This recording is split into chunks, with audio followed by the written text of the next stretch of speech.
উৰুকাৰ দিনাই নলবাৰীত অবিবি শিক্ষকৰ প্ৰতিবাদ। উৰুকাৰ দিনাই ২৪ ঘণ্টীয়া অনশন কাৰ্যসূচীত বহিল শিক্ষাগুৰু।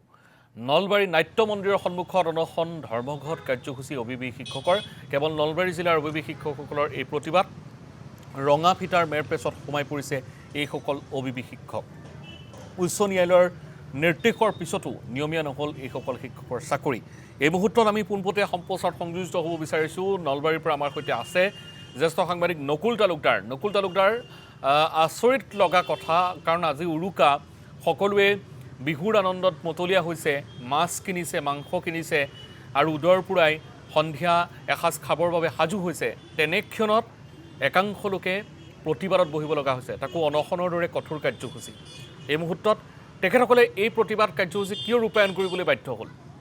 নকুল তালুকদাৰ।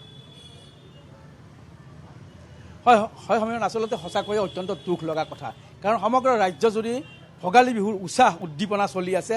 পৰিয়ালৰ সৈতে সকলোৱে লগে ভাগে মাছে মঙহে এসাঁজ খাব, তেনেকুৱা এক আয়োজন চলি আছে। কিন্তু তাৰ বিপৰীতে নলবাৰীত শিক্ষাগুৰুৱে অনশনৰ দৰে এক কাৰ্যসূচী আজিৰ দিনটোত পালন কৰিবলগীয়া হৈছে। মই দৃশ্য দেখুৱাব বিচাৰিছোঁ, এইসকল শিক্ষাগুৰু, যিসকল শিক্ষাগুৰুৱে হয়তো এই সময়ত মাছ মঙহ বজাৰ কৰি ঘৰলৈ গৈ পত্নী পুত্ৰৰ সৈতে এসাঁজ খোৱাৰ আয়োজন কৰিব লাগিছিল, সেই সময়ত নিজৰ ঘৰখন এৰি, পত্নী পুত্ৰক ঘৰত এৰি তেওঁলোকে আজি এই উৰুকাৰ দিনাখন পেটত গামোচা বান্ধি তেওঁলোকে অনশন কাৰ্যসূচীৰ দৰে কঠোৰ আন্দোলন কাৰ্যসূচী ল'বলৈ বাধ্য হৈছে। এইসকল শিক্ষাগুৰুৱে আজি উৰুকাৰ দিনা ভোজ ভাত খোৱাৰ পৰিৱৰ্তে মহাত্মা গান্ধীৰ ছবিখন সন্মুখত লৈ এইদৰে ন্যায্য প্ৰাপ্তিৰ দাবীত অনশন কাৰ্যসূচীত বহিবলগীয়া হৈছে। ২০০১ চনত শিক্ষকৰ চাকৰিত মকৰল হৈছিল। সেই সময়ত বৈধ প্ৰক্ৰিয়াৰে এইসকল শিক্ষকক চাকৰিত মকৰল কৰা হৈছিল। কিন্তু পৰৱৰ্তী সময়ত মাত্ৰ ৩ মাহ ৪ মাহৰ দৰমহা পোৱাৰ পিছত ৰঙা ফিটাৰ মেৰ পাছত সোমাই পৰে এইসকল শিক্ষকৰ চাকৰি, আৰু পৰৱৰ্তী সময়ত দৰমহা বন্ধ, চাকৰিও নিয়মীয়াকৰণ নহ'ল। প্ৰাক্তন মুখ্যমন্ত্ৰী প্ৰয়াত তৰুণ গগৈৰ দিনতো কেইবালানিও আলোচনা হৈছিল, চুক্তি হৈছিল, তাৰপিছতো চাকৰি নহ'ল।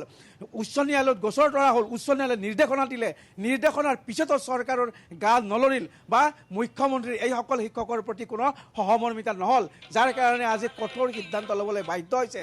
আজি ২৪ ঘণ্টা, কাইলৈ পুৱালৈকে এওঁলোকে অনশন কাৰ্যসূচী ৰূপায়ণ কৰিব।